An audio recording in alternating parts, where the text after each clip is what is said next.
Hello, I'm George Rinaldi. This is a tropical weather update, and it's 11:20 p.m. here in Hampton, Virginia, where I'm at.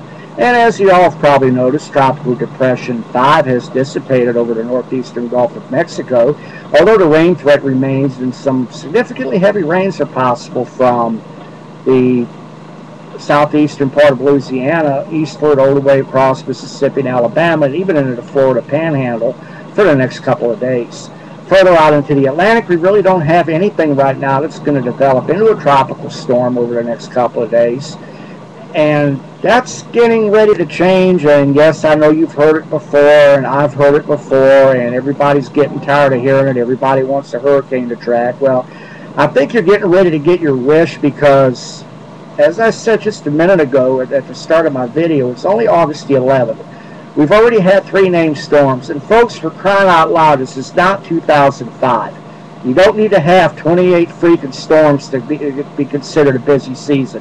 Anything over like 14 or 15 is busy, and I'm still expecting about 17 storms by the time all's said and done.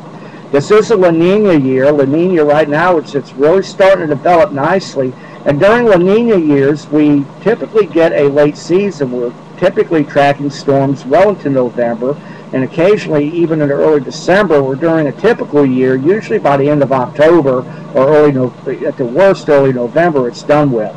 We also have way above normal sea surface temperatures off the southeast and U.S. coast, off the southeast and Gulf Coast, I should have said, and this is due to the abnormally hot summer we've had. When you have warm water off the immediate coast like that, that is conducive to tropical storm formation and landfalling hurricanes. And it's coming. I mean, the switch is it's getting ready to turn on, and when it does, I think in another 2 weeks, we might be tracking 2, possibly 3 storms at a time, and we will be dealing with U.S. landfalls. So everybody from Brownsville, Texas, across the Gulf Coast, across Florida, and up the Atlantic coast, all the way to Maine.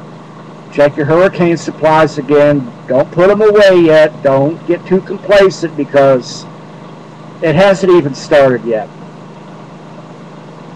So remain alert.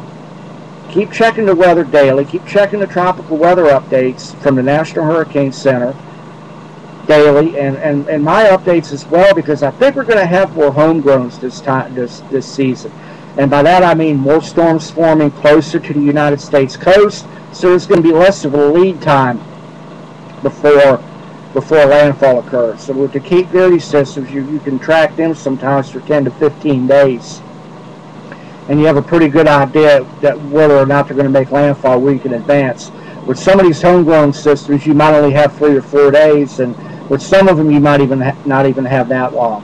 Okay, well, I just want to give everybody a heads up saying that, no, it hasn't started yet, and yes, I think it's getting ready to start, and I will give it until around the 20th, maybe a little bit later, and I think Labor Day weekend, all of us amateur hurricane trackers, we're going to be busy tracking storms, and I hope that while we're tracking them, you coastal residents are also prepared for them. Okay, any feedback is welcome. Any questions, just post them on my Facebook page, and I'll do what I can to get back to you. And y'all have a great evening, and this is George Rinaldi signing off.